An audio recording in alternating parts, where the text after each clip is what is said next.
Hello, I'm Geri Parlby, and I'm going to be telling you about the very exciting Roman festival of Saturnalia.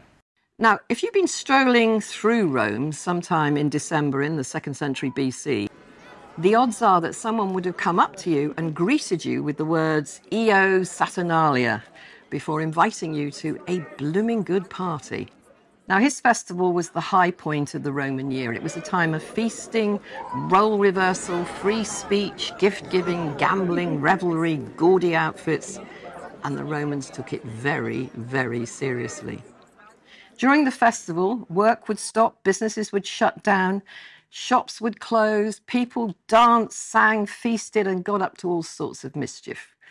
What was even more remarkable was that not only were slaves allowed to join in all this jollity, but they were also able to reverse their roles. So the master became the slave and vice versa. It's this merriment and this sort of world turned upside down nature of the feast that the 18th century French artist Antoine Calais captures in his painting, with the master serving his young servants in the foreground, and at the back a group of servants dancing drunkenly around the statue of the god Saturn, complete with his scythe. Now, Calais actually entitled the work both Winter and Saturnalia, and it was woven into a tapestry at the great Gobelins factory in Paris. The Saturnalia festival in its day would actually start off at the temple of Saturn, where a young pig would be sacrificed. And then the woolen bonds that tied the ankles of the statue of Saturn would be loosened to release the god. And when Saturn was released, the world would return apparently to a primeval time of innocence and plenty. In wealthier Roman households, one of the slaves would become appointed as the master of the Saturnalia, the king for the day. He would be in charge of merrymaking and mischief. The houses would be decorated with wreaths and other greenery, and everyone would dress up in brightly coloured clothes and don pointy hats known as pileus. And they would give each other gifts. Now, these gifts were usually candles or small terracotta or bronze figurines that were known as sigillaria. And although occasionally people decided that the bronze wasn't quite good enough, they would actually give gifts in either silver or gold, in the sometimes vain hope that they would be given something equally valuable in return. Now, the feasts were routinely held for family and friends at home, and the Saturnalia banquet would include roast pig, stuffed sausages, sweet honeyed desserts, seasonal fruit, and copious amounts of mulled wine. And from the 1st century BC, there were also massive public festivals and banquets as well, and everyone, whatever their station in life, would be invited to join in.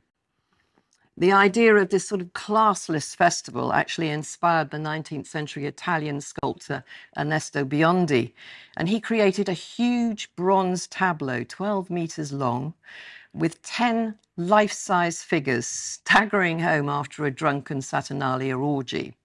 Each figure represented a different social class, and it varied from gladiators and slaves to patricians and priests, and all of them had clearly had a pretty good night out. Now, although Biondi won the first prize at the Universal Exhibition in Paris in 1900, the work was ultimately rejected by the Metropolitan Museum in New York, who regarded it as too indecent to put on show.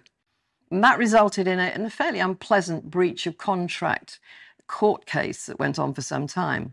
And now the original resides in the Museum of Modern Art in Rome, and perhaps rather surprisingly, a copy lives in the Botanical Gardens in Buenos Aires in Argentina.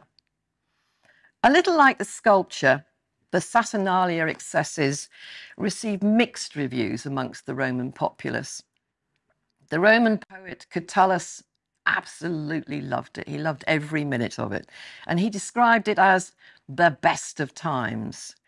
Whereas Pliny the Younger loathed it. And he used to hide away in his office to try and drown out the sound of people having a good time.